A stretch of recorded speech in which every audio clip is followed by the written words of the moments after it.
Hello aspirants, welcome to unlock GS academy. चलिए start करते हैं सितंबर मंथ का 26 सेशन, जिसमें हम न्यूज़पेपर की एग्जाम ओरिएंटेड इंपॉर्टेंट न्यूज़ को मल्टीपल चॉइस क्वेश्चन के थ्रू कवर करते हैं। तो चलिए देख लेते हैं आज हम कौन से टॉपिक कवर करने वाले हैं। प्रीवियस 148 टॉपिक हम प्रीवियस 25 सेशन में कवर करा चुके हैं, जिसका लिंक आपको डिस्क्रिप्शन में मिल जाएगा। आज हम देखेंगे स्वच्छ वायु सर्वेक्षण के बारे में, देन बात करेंगे मिशन इंटीग्रेटेड बायो रिफाइनरी के बारे में, जानेंगे मेक इन इंडिया प्रोग्राम के बारे में, जानेंगे ग्रुप 4 क्या है और फ्लैक्स फ्यूल के बारे में चर्चा करेंगे। तो चलिए स्टार्ट करते हैं। फर्स्ट क्वेश्चन स्वच्छ वायु सर्वेक्षण से संबंधित है, जिसके रिगार्डिंग आपको 2 स्टेटमेंट दिए गए हैं। इसमें से आपको करेक्ट स्टेटमेंट फाइंड आउट करना है। फर्स्ट स्टेटमेंट में कहा गया है कि जो नेशनल क्लीन एयर प्रोग्राम 2019 के तहत जो सिटी एक्शन प्लान प्रिपेयर किए गए हैं, उसकी इम्प्लीमेंटेशन के आधार पर स्वच्छ वायु सर्वेक्षण रैंक करता है सारी सिटीज़ की इन कंट्री। सेकेंड स्टेटमेंट में कहा गया है कि ये जो रैंकिंग है केवल बेस्ड होती है जो कि सिटी ने जो एक्शन लिए हैं for improve air quality in different domains. तो इसमें से आपको करेक्ट स्टेटमेंट फाइंड आउट करना है। तो चलिए देख लेते हैं इसका आंसर। इसमें जो फर्स्ट स्टेटमेंट में जो बात की गई है कि ये स्वच्छ वायु सर्वेक्षण जो सारी सिटीज़ की कंट्री के अंतर्गत रैंकिंग करता है, तो ये रॉन्ग स्टेटमेंट है, क्योंकि ये केवल 131 सिटीज़ की रैंकिंग करता है in all over the country. Second statement में जो बात की गई है कि ये ओनली बेस्ड है जो कि सिटीज़ एक्शन करती हैं for improve air quality in different domains, तो ये करेक्ट स्टेटमेंट है। तो इसलिए जो इसका आंसर हो जाएगा 2 ओनली।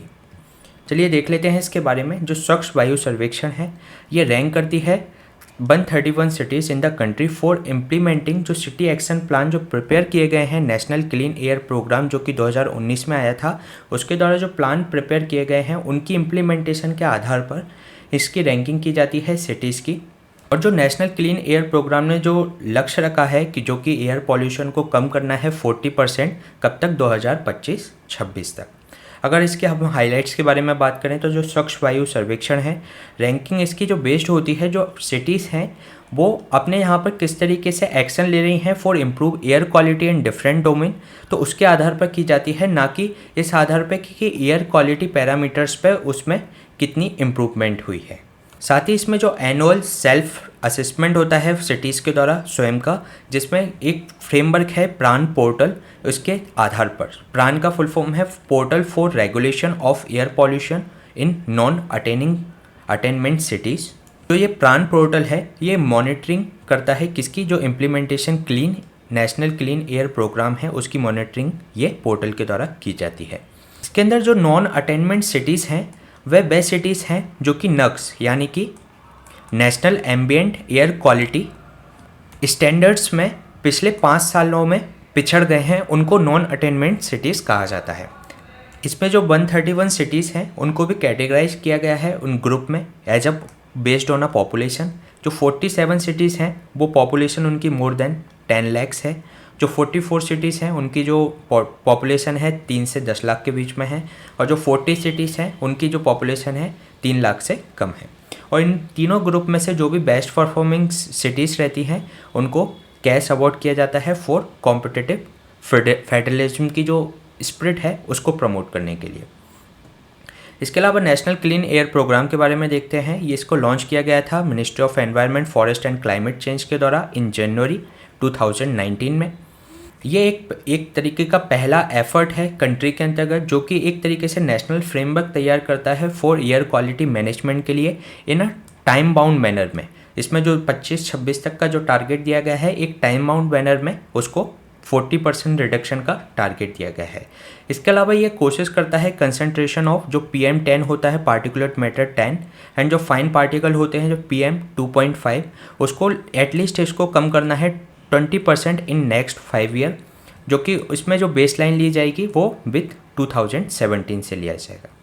इस प्लान में 102 नॉन अटेनमेंट सिटीज़ को लिया गया है अक्रॉस द 23 स्टेट्स और यूनियन टेरिटरी से, जो कि आइडेंटिफाई किए गए थे सेंट्रल पॉल्यूशन कंट्रोल बोर्ड के द्वारा। किस आधार पे? उनकी जो एयर क्वालिटी डेटा था 2011 से 15 जो एम्बिएंट एयर क्वालिटी डेटा था उसके आधार पर। इसके अलावा अभी हम नेशनल ग्रीन ट्राइब्यूनल के बारे में देख लेते हैं। यह एक स्पेशलाइज्ड बॉडी है जो कि NGT act national green tribunal act 2010 के तहत इसको इस्टेब्लिश किया गया था। इसका जो उद्देश्य है जो कि एनवायरनमेंट कंजर्वेशन से संबंधित जो भी मामले हैं उसको प्रभावी और त्वरित रूप से उसका निपटान किया जा सके। ये जो आर्टिकल 21 की जो स्पिरिट है जिसमें right to life with dignity की बात की जाती है, तो इसमें राइट टू जो हेल्दी एनवायरनमेंट है उसको प्रमोट करने के लिए, उसको आगे बढ़ाने के लिए नेशनल ग्रीन ट्राइब्यूनल का गठन किया गया था। और ये एक प्रिंसिपल ऑफ नेचुरल जस्टिस पर काम करती है। साथ ही साथ इसमें त्वरित निपटान की प्रक्रिया है। 6 महीने के अंतर्गत इसके अंतर्गत आए हुए मामले को इसका निपटान करना होता है। और यदि हम इसकी अगर ब्रांच की बात करें तो इसका जो मेन है वह न्यू दिल्ली के अंतर्गत है, न्यू दिल्ली में। बाकी इसकी जो 4 ब्रांचेस और हैं जो कि आपकी BPCK यानी B से भोपाल, P से पुणे, C से चेन्नई, K से कोलकाता में। ये था हमारा क्वेश्चन स्वच्छ वायु सर्वेक्षण से संबंधित। चलिए चलते हैं नेक्स्ट क्वेश्चन पे। Next question mission integrated bio refinery से संबंधित है, जिसके रिगार्डिंग आपको 3 स्टेटमेंट दिए गए हैं। इसमें से आपको करेक्ट स्टेटमेंट फाइंड आउट करना है। फर्स्ट स्टेटमेंट में कहा गया है कि जो मिशन इंटीग्रेटेड बायो रिफाइनरी है 7th मिशन है, किसके अंतर्गत? मिशन इनोवेशन के अंतर्गत लॉन्च किया गया था अप्रैल 2022 में। सेकेंड स्टेटमेंट में कहा गया कि जो मिशन इनोवेशन है एक ग्लोबल इनिशिएटिव है टू मेक क्लीन एनर्जी को अफोर्डेबल, अट्रैक्टिव और एक्सेसिबल बनाने के लिए। थर्ड में कहा गया है कि जो मिशन इनोवेशन है कंसिस्ट करता है 22 कंट्रीज़ को एंड EU को, और इंडिया इसका फाउंडिंग मेंबर था। तो इसमें आपको करेक्ट स्टेटमेंट फाइंड आउट करना है। तो चलिए देख लेते हैं इसका आंसर। इसमें जो फर्स्ट स्टेटमेंट में जो बात की गई है कि जो मिशन इंटीग्रेटेड बायो रिफाइनरी है ये 7th मिशन है मिशन इनोवेशन के अंतर्गत जो लॉन्च किया गया था अप्रैल 2022 में, ये करेक्ट स्टेटमेंट है। सेकंड स्टेटमेंट में जो मिशन इनोवेशन प्रयास कर रहा है ग्लोबल इनिशिएटिव है टू मेक क्लीन एनर्जी को अफोर्डेबल, अट्रैक्टिव और एक्सेसिबल सभी के लिए बनाने के लिए, तो ये भी करेक्ट स्टेटमेंट है। और जो मिशन इनोवेशन में 22 कंट्री प्लस EU शामिल है और इस 22 कंट्री में इंडिया भी शामिल है जो कि इसका फाउंडिंग मेंबर था। तो इसलिए इसके तीनों ही स्टेटमेंट करेक्ट है, इसलिए इसका आंसर हो जाएगा D 1, 2 एंड 3। चलिए जान लेते हैं इसके बारे में। अभी हाल ही में इंडिया ने अनाउंस किया है launch of innovation road map of the mission integrated bio refinery IRMIB, जो कि ये जो रोड मैप है डेवलप किया गया है इंडिया एंड नीदरलैंड के द्वारा, और इसमें जो सहयोग किया है ब्राज़ील, कनाडा, UK और यूरोपियन कमीशन ने किया है। इसके जो एम्स हैं इस रोड मैप के कि इस तरीके के आइडेंटिफाई गैप्स को देखना जो कि अभी करेंट जो बायो रिफाइनरी जो वैल्यू चेन है उसके अंतर्गत जो चैलेंजेस हैं या जो उनकी गैप्स की पहचान करना, ये इसका एम है। साथ ही साथ जो इसने 8 की एक्शन इस सपोर्ट के लिए प्रायोरिटाइज किए हैं। साथ ही साथ ये गाइडिंग करेगा मिशंस की जो ओवरऑल पाथ है कि किस तरीके से उसके गोल को अचीव किया जा सके, बायो रिफाइनरीज को इस्टेब्लिश किया जा सके। इसके अलावा जो मिशन इंटीग्रेटेड बायो रिफाइनरी है एक 7th मिशन है, किसके अंतर्गत? मिशन इनोवेशन के अंतर्गत, जो कि लॉन्च किया गया था अप्रैल 2022 में। जो मिशन इनोवेशन है ये पेरिस क्लाइमेट चेंज के 2015 के साइडलाइन में आया था। ये एक ग्लोबल इनिशिएटिव है जो कि कैटलाइज करता है जो कि डिकेड ऑफ एक्शन, किसके अंतर्गत? जो आपकी क्लीन एनर्जी है उसको अफोर्डेबल, अट्रैक्टिव और एक्सेसिबल बनाने के लिए सभी के लिए, उसके अंतर्गत ये R&D को प्रमोट करता है। इसके अंतर्गत 22 कंट्री प्लस EU शामिल है और इंडिया इसका फाउंडिंग मेंबर था। जो मिशन इनोवेशन बायो रिफाइनरी है ये एम करता है greater international collaboration and financing for energy, and उसके अंतर्गत क्या बढ़ाया जाए? Research and development and demonstration को बढ़ाया जाए फॉर नेक्स्ट 5 ईयर। यह आपका मिशन इंटीग्रेटेड बायो रिफाइनरीज का एम है। इसके अलावा इसके गोल की अगर हम बात करें तो ये डेवलप करेगा जो कि इनोवेटिव सॉल्यूशन है टू एक्सलेट द कॉमर्शलाइजेशन किया जा सके जो इंटीग्रेटेड बायो रिफाइनरीज को। साथ ही साथ इसको 10% जो फॉसल फ्यूल बेस्ड है उसको रिप्लेस करना है chemical and material with bio alternative, उसका कब तक? 2030 तक। इसके अलावा जो इसके 8 कोलैबोरेटिव जो एक्शन हैं जो 3 पिलर पर आधारित हैं, जिसके अंतर्गत ये सपोर्ट करेगा research and development and demonstration को, एक्सेलरेट करेगा जो पायलट और डेमोन्स्ट्रेशन को, जो पायलट प्रोजेक्ट चल रहे हैं उसको एक्सेलरेट करने का काम करेगा।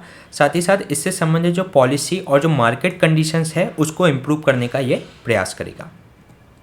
ये था क्वेश्चन हमारा मिशन इंटीग्रेटेड बायो रिफाइनरी से संबंधित। चलिए चलते हैं next question. Next question make in India programme से संबंधित है, जिसके रिगार्डिंग आपको 3 स्टेटमेंट दिए गए हैं, जिसमें से आपको करेक्ट स्टेटमेंट फाइंड आउट करना है।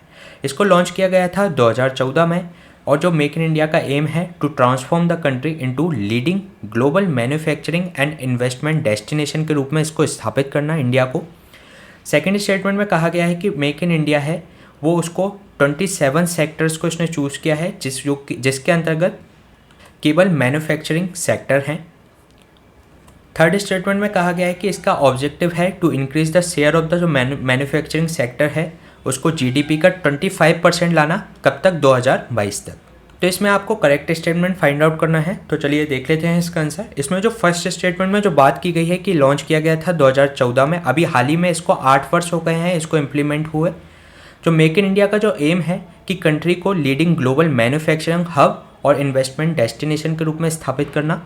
सेकंड में कहा गया है कि इसमें जो अकम्प्लिश करना है उसको अक्रॉस 27 सेक्टर्स, और जो स्ट्रेटेजिक सेक्टर्स की जो बात की गई है उसमें मैन्युफैक्चरिंग सेक्टर के साथ साथ सर्विस सेक्टर भी शामिल है, इसलिए ये स्टेटमेंट रॉन्ग हो जाएगा।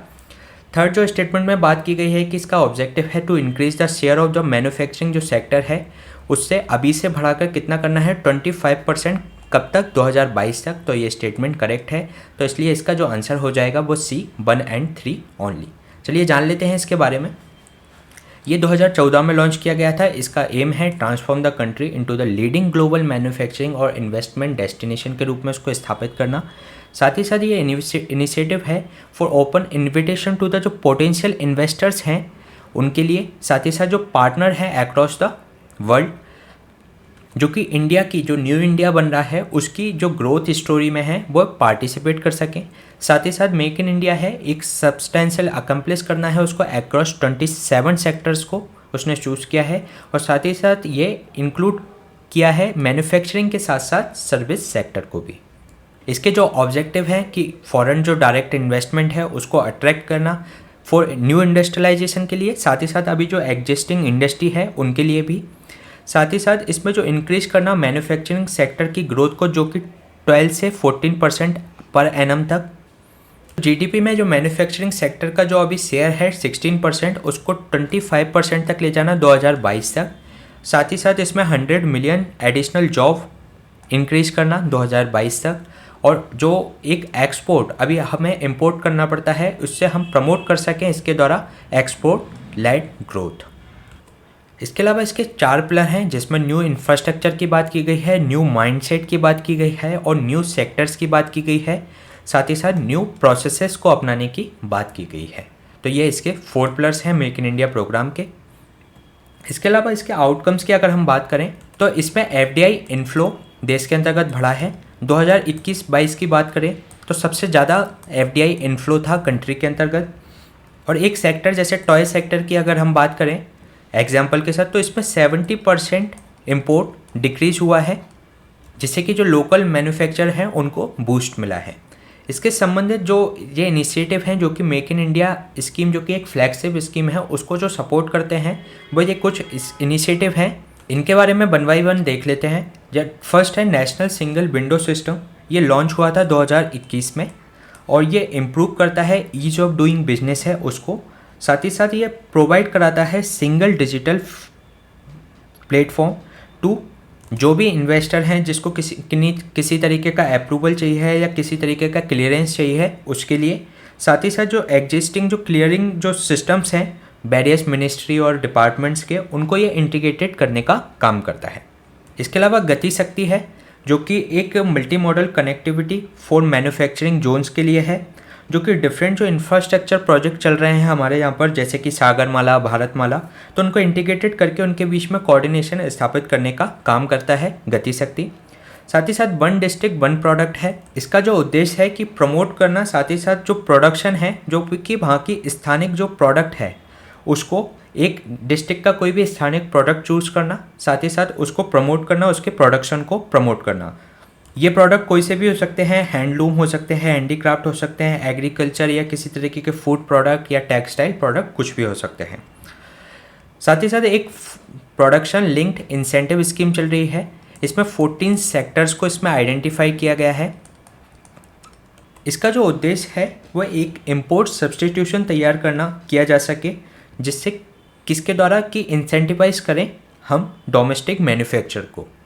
इसमें जो घरेलू उत्पादक हैं उनको सरकार इंसेंटिवाइज करती है, जिसके द्वारा उनको प्रमोट किया जा सके और एक्सपोर्ट का जो सब्स्टिट्यूशन है वह तैयार किया जा सके। इसके अलावा सरकार टॉय सेक्टर को भी प्रमोट कर रही है। तो इसमें अभी देखा गया है कि 70% इम्पोर्ट टॉय सेक्टर का रिड्यूस हुआ है, साथ ही साथ इसका इम्पोर्ट भी बढ़ा है।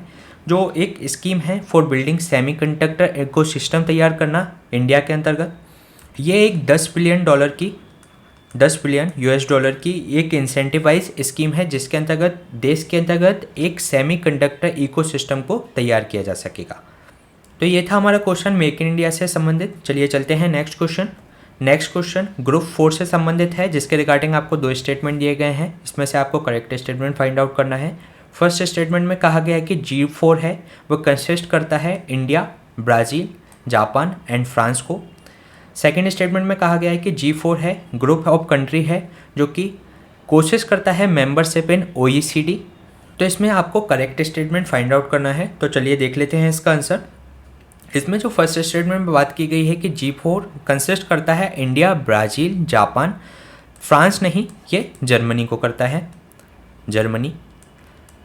सेकेंड स्टेटमेंट में जो बात की गई है कि G4 ग्रुप ऑफ कंट्री है जो कि कोशिश करता है मेंबरशिप इन OECD, तो ये OECD नहीं जबकि यूनाइटेड नेशंस सिक्योरिटी काउंसिल के अंतर्गत ये मेंबरशिप के लिए प्रयास कर रहा है। तो इसके लिए इसके दोनों ही स्टेटमेंट रॉन्ग हैं, तो इसका जो आंसर हो जाएगा नाइदर 1 nor 2। चलिए जान लेते हैं इसके बारे में। जो ग्रुप 4 है एक ग्रुपिंग है Brazil, Germany, India and Japan का, जो कि लक्ष्य रखते हैं become a permanent member in United nation security council में। जो G4 कंट्रीज़ हैं सपोर्ट करते हैं एक दूसरे को for permanent membership in a United nation security council में। जो G4 नेशन है ट्रेडिशनली जो मीटिंग करते हैं जब भी UN जनरल असेंबली का जो सेशन होता है उसके साइड लाइन में। अभी जो यूनाइटेड नेशन जनरल असेंबली का जो 97 सेशन हो रहा है उसकी साइड लाइन में इन्होंने मीटिंग की, तो इसलिए यह चर्चा में रहा। इसके अलावा यूनाइटेड नेशन सिक्योरिटी काउंसिल की बात करें तो जो UN जो कि जिसका गठन 1945 में हुआ था, इसके जो 6 ऑर्गन हैं उसमें से एक ऑर्गन है यूनाइटेड नेशन सिक्योरिटी काउंसिल। ये यूनाइटेड नेशन चार्टर 1945 के द्वारा इसका गठन किया गया था। इसकी जो प्राइमरी रेस्पॉन्सिबिलिटी है कि देश विश्व के अंतर्गत इंटरनेशनल पीस एंड सिक्योरिटी बनाए रखे। जो सिक्योरिटी काउंसिल होता है उसमें 15 मेंबर हैं, जिसमें से 5 परमानेंट मेंबर हैं, जिसमें USA, Russia, France, China and UK शामिल हैं। जो इसके नॉन परमानेंट मेंबर भी होते हैं 10, जो कि जिनका इलेक्शन इनकी जो टर्म्स होती है वह 2 ईयर्स के लिए रहती है। इसके अलावा इसमें जो हर मेंबर के पास सिक्योरिटी काउंसिल में एक वोट होता है, जो कि डिसीजन अगर लिया जाता है सिक्योरिटी काउंसिल का किसी तरीके का अगर वोट चाहिए होता है किसी रिजोल्यूशन पर, तो ये वोट किया जाता है 9 मेंबर्स के द्वारा। साथ ही साथ कंकरेंस चाहिए होता है एक परमानेंट मेंबर का, वोट्स चाहिए रहते हैं परमानेंट मेंबर्स के। साथ ही साथ इनके पास जो परमानेंट मेंबर हैं उनके पास वीटो पावर है। यदि वह इसको रिजोल्यूशन के खिलाफ अगर कोई भी कंट्री उसके वोट कर देती है तो वह रिजोल्यूशन पास नहीं होता। इसके अलावा भी L69 ग्रुप भी चर्चा में रहा। यह इंक्लूड करता है प्राइमरली जो डेवलपिंग नेशंस हैं उनको, कहाँ से, Africa, Latin America and Caribbean, Asia and Pacific के। ये यूनाइटेड हैं फॉर, ये चाह रहे हैं कि अचीव किया जा सके comprehensive reform in United nation के अंतर्गत। ये था हमारा क्वेश्चन G4 से संबंधित। चलिए चलते हैं नेक्स्ट क्वेश्चन पे। ये फ्लैक्स फ्यूल से के एप्लीकेशन एडवांटेजेस के बारे में इसमें पूछा गया है कि इनमें से कौन कौन से फ्लैक्स फ्यूल के एडवांटेजेस हैं। तो इस पर first lower harmful pollutants, second reduce oil import को रिड्यूस करेगा, एड्रेस करेगा जो सरप्लस फूड ग्रेन होती है उसकी प्रॉब्लम को, ये फार्मर की इनकम को इंक्रीज करेगा फ्लैक्स फ्यूल। तो इसमें आपको करेक्ट स्टेटमेंट फाइंड आउट करना है with the help of this code.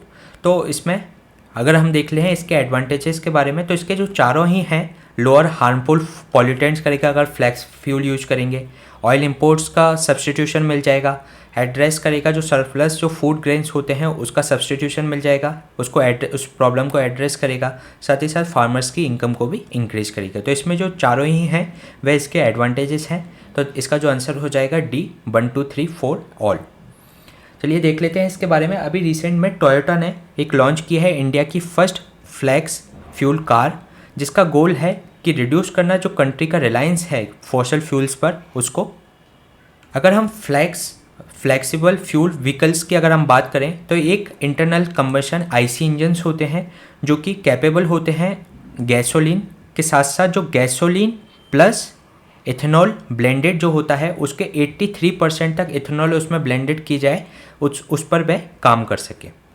It means ये केवल गैसोलीन पर भी काम कर सकते हैं, साथ ही साथ जो गैसोलीन प्लस इथेनॉल और इथेनॉल उसमें कितना ब्लेंडेड 83% तक। और अगर हम वर्ल्ड की बात करें तो 100% पेट्रोल और इथेनॉल पर अभी अवेलेबल है कंट्री के पास, ब्राज़ील, यूएसए एंड कनाडा।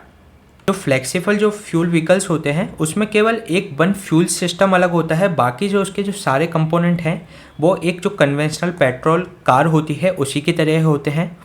ये एक जो फ्लेक्स फ्यूल है एक अल्टरनेटिव फ्यूल की तरह यूज किया जा सकता है जो कि कॉम्बिनेशन होता है गैसोलीन एंड मेथनॉल और इथेनॉल का। इसके अंतर्गत इंजन कंट्रोल मॉड्यूल ECM भी कैलिब्रेट किया जाता है जिससे कि हायर ऑक्सीजन कंटेंट दी जा सके इथेनॉल को। इसके अगर हम प्रोज की बात करें, एडवांटेजेस की बात करें, तो जो हार्मफुल जो पॉल्यूटेंट्स होते हैं जो कि ओनली हम गैसोलीन यूज़ करें तो उसके कारण कई सारे पॉल्यूशन होता है तो उसको ये रिड्यूस कर सकता है, जैसे कि carbon monoxide, sulphur and carbon and nitrogen oxides के रिडक्शन के इमिशन को। और साथ ही साथ जो ऑयल इंपोर्ट्स पर जो हमारी रिलायंस है एनर्जी के लिए उसको कम कर सकेगा। साथ ही साथ ये जो सरफेस जो इसमें जो इथेनॉल है वो फूड ग्रेन से तैयार किया जाता है, तो जो सरप्लस फूड ग्रेन्स होता है जो कि सड़ जाता है उसकी जो प्रॉब्लम है उसको दूर किया जा सकेगा। उस जो सरप्लस फूड ग्रेन होगा उस फूड ग्रेन से इथेनॉल तैयार किया जा सकेगा। इसके अलावा उसका प्रोडक्शन ज़्यादा होने से फूड ग्रेन का प्रोडक्शन ज़्यादा होने से फार्मर्स को उनकी प्रॉपर इनकम नहीं मिल पाती, तो यदि उनको एक अल्टरनेटिव माध्यम मिल जाएगा कि वह उस फूड ग्रेन्स को इथेनॉल के लिए भी बेच सकते हैं तो उनकी फार्मर की इनकम भी इंक्रीज होगी। इसके अलावा जो फ्लेक्स फ्यूल व्हीकल्स होते हैं इनका एडवांटेज ये है कि ये एक मोनो फ्यूल व्हीकल्स भी होते हैं कि मतलब ये किसी एक जैसे कि नेचुरल गैस पे भी चल सकते हैं, साथ ही साथ बाय फ्यूल व्हीकल्स भी होते हैं कि दो इंडिपेंडेंट फ्यूल सिस्टम पर ये काम कर सकते हैं। इसके अलावा अगर हम देखें तो जो ये फ्लेक्स फ्यूल होते हैं ये दोनों पर रन कर सकते हैं, पेट्रोल एंड इथेनॉल दोनों पर। साथ ही साथ इंडिया का जो एम है कि अचीव करना E10, मतलब E10 का मीन्स इथेनॉल की जो ब्लेंडेड है इन अ गैसोलीन वो 10% कब तक 2022 तक, और 20% ये कब तक करना है इथेनॉल की ब्लेंडिंग 2025 तक। इसके अलावा जो इथेनॉल होता है एक हाइग्रोस्कोपिक सब्सटेंस होता है जिसमें कि टेंडेंसी होती है कि वह जो वातावरण में जो मॉइस्चर है उसको एब्जॉर्ब करे, जिसके कारण से इसमें कई सारी इम्प्योरिटीज आ जाती हैं जो कि जो इंजन के टैंक को नुकसान पहुंचाती हैं। ये इसके थोड़े डिसएडवांटेज के रूप में हम देख सकते हैं। इसी तरीके से गवर्नमेंट लगातार प्रयास कर रही है कि इथेनॉल ब्लेंडिंग को फ्यूल के अंतर्गत बढ़ाया जाए जिससे हमारी जो फ्यूल डिपेंडेंसी है फॉरेन कंट्री पर उसको कम किया जा सके। ये था क्वेश्चन हमारा फ्लेक्स फ्यूल से संबंधित। इसी तरीके के सेशन हम आपके बीच में लाते रहेंगे। Please stay tuned and subscribe the unlock GS academy. Thank you.